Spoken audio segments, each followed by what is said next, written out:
Welcome back to This Day in Scottish History. I'm your host, Colin MacDonald.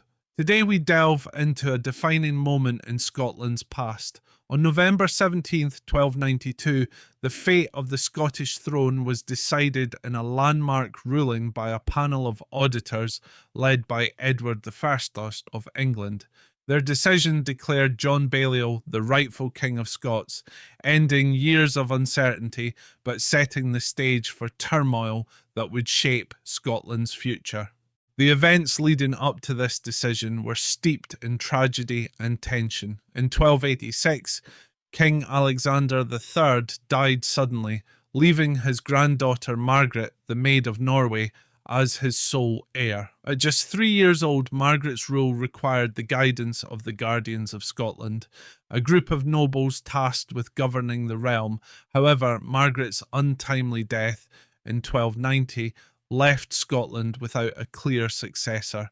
13 claimants came forward to vie for the throne. The two strongest claims belonged to John Balliol and Robert de Brus, the 5th Lord of Annandale. Balliol argued his right to the crown based on primogeniture, the principle of inheritance through the eldest line, while Brus emphasised proximity of blood, claiming he was a generation closer to the late King Alexander III.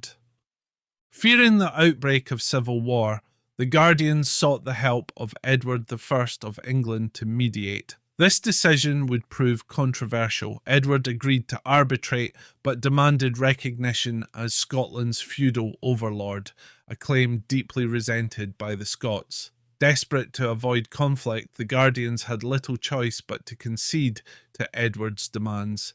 Edward convened a court of 104 auditors to hear the cases. He personally appointed 24 of them and presided over the proceedings. Balliol and Brus were each allowed to appoint 40 auditors of their own, ensuring their interests were represented.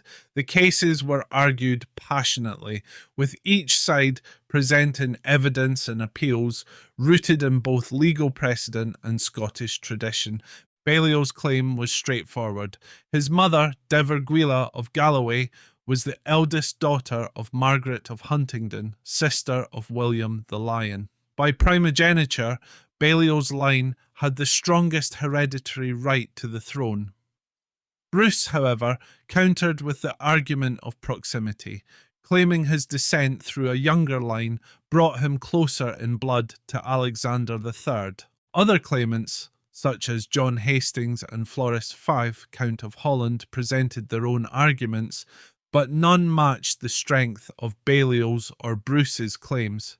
Hastings, for example, proposed that the kingdom be divided among the descendants of Margaret of Huntingdon, an idea that was swiftly rejected.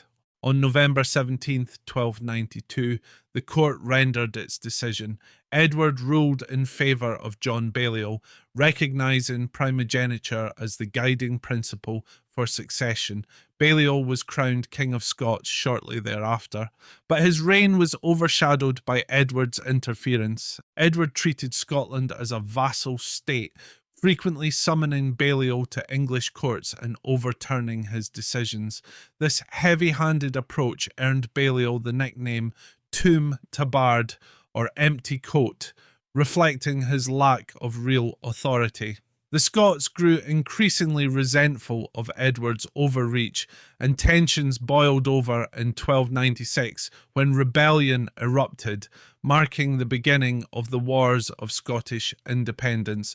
Though the great cause resolved the immediate question of succession, it exposed Scotland's vulnerability during a time of interregnum. Edward's ambitions and Balliol's weak rule plunged Scotland into conflict, but it also galvanised the Scottish people in their struggle for freedom. Figures like William Wallace and later Robert the Bruce emerged as leaders in the fight for independence. The events of November 17th, 1292 are a reminder of the complexities of leadership and the enduring spirit of the Scottish people. While the decision to crown Balliol brought temporary resolution, it set the stage for a long and arduous fight for Scotland's sovereignty. Thank you for joining me on this day in Scottish history. I'm Colin MacDonald. Haste ye back tomorrow for another exploration of Scotland's rich and dramatic past.